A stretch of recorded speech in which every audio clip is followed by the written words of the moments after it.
Assalamualaikum warahmatullahi wabarakatuh. Perkenalkan, nama saya Rizky Ariroyan Safa.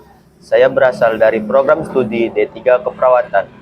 Baiklah, saya di sini akan menjelaskan tentang PPT yang berjudul Teori Keperawatan Virginia Henderson. Baiklah, kita memasuki slide selanjutnya, yaitu tentang Virginia Henderson. Siapa itu Virginia Henderson? Virginia Henderson adalah seorang ikon dalam dunia keperawatan, sering dijuluki Florence Nightingale modern atau perawat pertama dari dunia. Karyanya yang terkenal adalah definisi untuk keperawatan dan model 14 kebutuhan dasar. Saya akan menjelaskan tentang 14 kebutuhan dasar pasien. Saya akan menjelaskan beberapa dari kebutuhan dasar pasien menurut teori Virginia Henderson di slide berikutnya. Baiklah, di slide selanjutnya saya akan menyebutkan 14 teori Henderson, yaitu 14 kebutuhan dasar pasien, yaitu 1. Belajar dan menemukan, 2. Bermain dan rekreasi, 3. Bekerja dan berprestasi, 4. Beribadah, 5. Berkomunikasi, 6. Menghindari bahaya, 7. Menjaga kebersihan, 8. Bernapas, 9. Makan dan minum, yang ke-10 eliminasi, yang ke-11 bergerak dan postur, yang ke-12 tidur dan istirahat, yang ke-13 memilih pakaian, dan yang terakhir menjaga suhu. Baiklah, kita memasuki slide berikutnya, yaitu saya akan menjelaskan kebutuhan bernapas.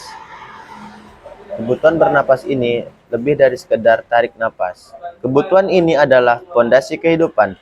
Perawat memastikan pasien memiliki saluran napas yang paten, mampu bernapas dengan efektif, dan berada di lingkungan udara yang bersih. Kita bisa juga dengan melakukan 3 cara, yaitu asesmen pola napas, yang kedua intervensi untuk gangguan pernapasan, yang ketiga edukasi tentang teknik pernapasan. Ya, kita memasuki slide yang kedua, yaitu kebutuhan makan dan minum. Nutrisi yang adekuat adalah kunci untuk penyembuhan dan menjaga energi. Perawat membantu pasien dalam memilih, mempersiapkan, dan mengkonsumsi makanan serta minuman yang sesuai dengan kebutuhan diet mereka. 1. Pemberian diet seimbang, 2. Bantuan makan bagi yang membutuhkan, 3. Pemantauan asupan cairan dan nutrisi. Berikutnya, kebutuhan eliminasi, menjaga keseimbangan tubuh. 1. Urin. Kita memastikan pasien dapat buang air kecil secara teratur dan tanpa kesulitan. Memantau output dan karakteristik urin. Yang kedua, feses, membantu pasien menjaga pola buang air besar yang normal, mencegah konstipasi atau diare. Yang ketiga, keseimbangan cairan, mempertahankan keseimbangan cairan dan elektrolit yang sehat melalui asupan dan output yang tepat. Slide berikutnya, yaitu kebutuhan bergerak dan menjaga postur fleksibel untuk kualitas hidup.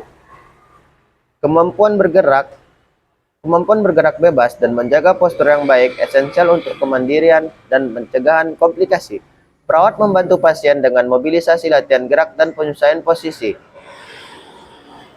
yaitu dengan cara latihan rentang gerak, membantu ambulasi. Ketiga, mencegah dekubitus. Tujuan utamanya adalah mempertahankan untuk mengembalikan kemampuan pasien untuk bergerak sendiri.